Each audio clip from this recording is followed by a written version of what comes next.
Hello and welcome to the video. Today we're playing Astroblast for the Atari 2600. If you're not already subscribed, please do. Take a second to drop a like. And leave a comment below. Have you played Astroblast? Are there other games you want to see on the channel? Let me know. Alright, so let's dive in. So on screen is my practice score. Just playing a little bit, just going to get back into the feel of this game. I haven't played it in a long time. And we'll go ahead and reset and dive in. So this is kind of a combination of asteroids and Space Invaders, the vertical shooter. This was originally for the Intellivision, and it was called Astro Smash on the Intellivision. Like most of the games that were ported from the Intellivision to the Atari, they changed the name on the Atari, so it's Astroblast on the Atari. The gameplay is a little bit slower on the Intellivision. It gets pretty crazy fast on the Atari as we go up in the levels. As you can see at the bottom, we have our score. As we shoot asteroids, score goes up. If the asteroids hit the bottom, score goes down. There will be some other things besides asteroids coming up as we progress and we get to further levels. The 10 at the bottom right is our lives. So we start with 10, and we'll get some extra ones along the way. This game is really fun. I played this a lot growing up. I could see this this still might work as like a little time waster game on your phone, or a web-based game. Well, I guess I was gonna say a flash game, but flash games aren't a thing anymore. Just like a web-based game. So now that we've crossed 1,000 points, the background has turned blue. And, well, now that we've fallen below 1,000 points, the background is black again. There will be another element coming once we're across 1,000 points. There will be spinners coming down. There'll be a little alert when they come. And if they hit the ground, we die. So we have to get those. This is a spinner, so there's also little missiles that will home down on us now.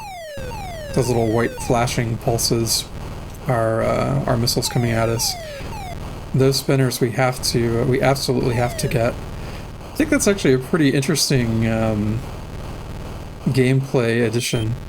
So the idea that you lose points when asteroids hits the ground make you want to go after the asteroids. You can still try to play it safe, but those spinners, if they're coming down, you have to get to them.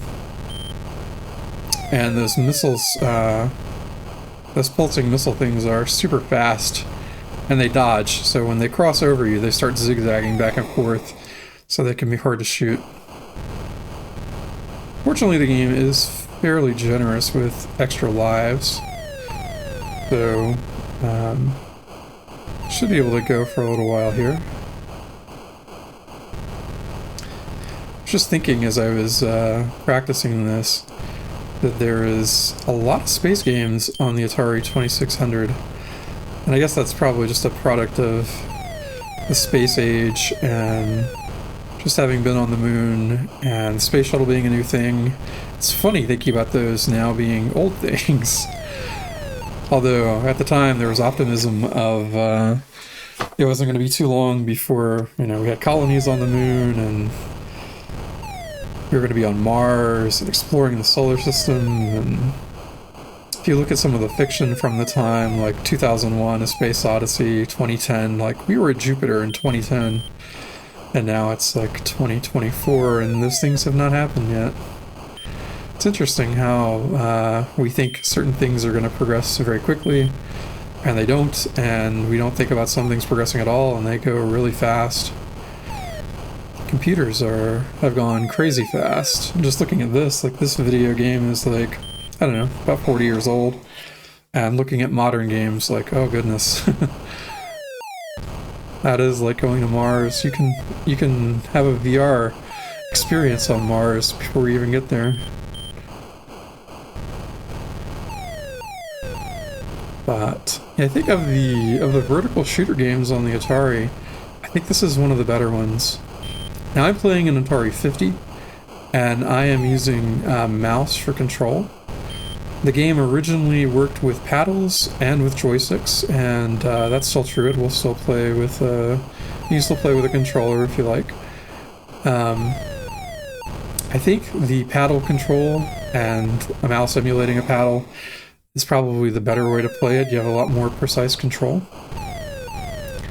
And kind of wish we still had paddle controls. There are some games like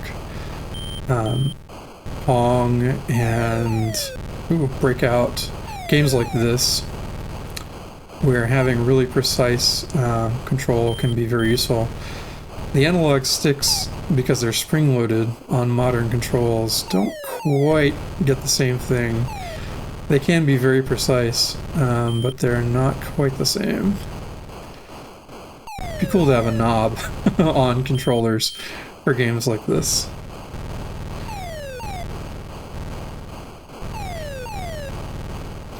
But it works just fine with the mouse. The mouse is actually very precise. There we go, we got that one. Oh wow, oh. Wow, they really dead set on taking us out on that side. Another one? Nope.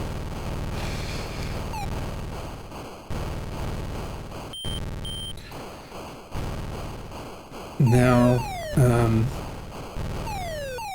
oh, we're gonna make it. There's the other asteroid coming down too. I think this is a really good idea to have those spinners in there. It really ups the tension because you absolutely have to get to them. And they start falling faster and faster, so you have less and less time to react. Oh, Another thing too is you don't want to shoot the large asteroids close to the ground because they can split.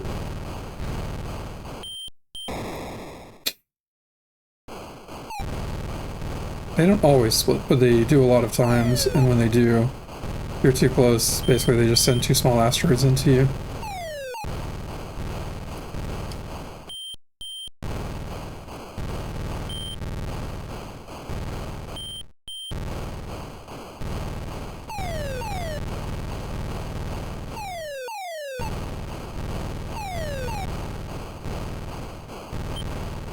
Oh.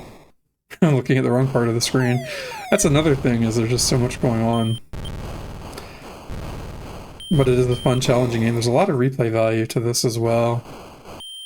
Like, this is a game that I would go back to quite a lot.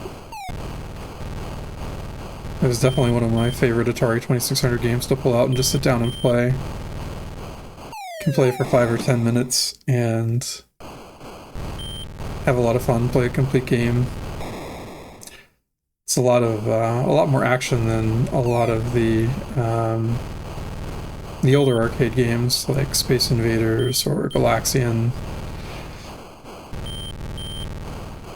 They really got this one right.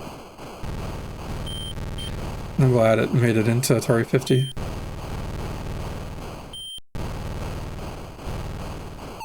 Ooh, yeah. Sometimes you really realize you've messed up before you died.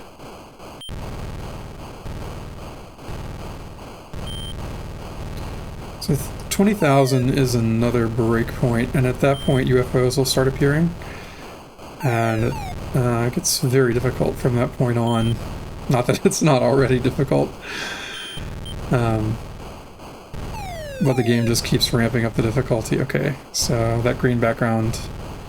If we can stay in 20,000 points. Oh no. Nah. I realized I hadn't moved to take care of that spinner.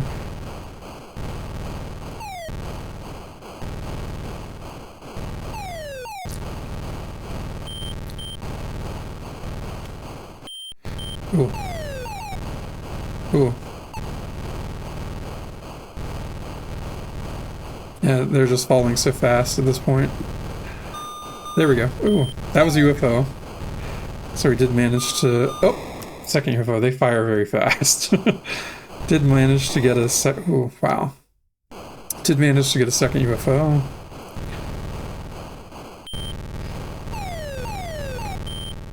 I didn't think we were going to get that spinner. Oh, Oh, okay. No. Aw.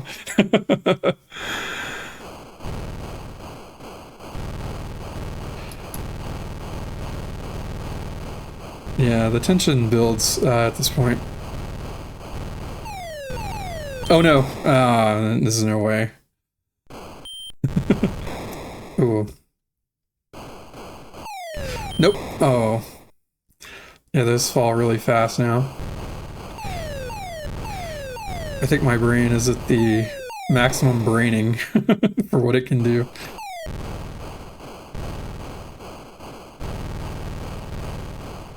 There can be points where it's almost unfair, like where they fall. You just won't be able to get to them. Oh, wow! That one came much faster than the others.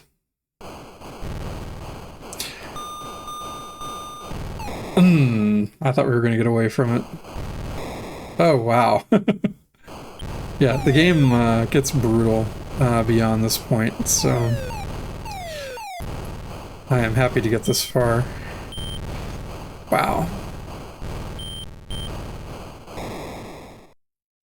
The game is also nice with the scoring. Whatever our highest score was along the way, that is our final score. It doesn't matter if it falls back a little bit, we still get our highest, whatever our highest was. Okay.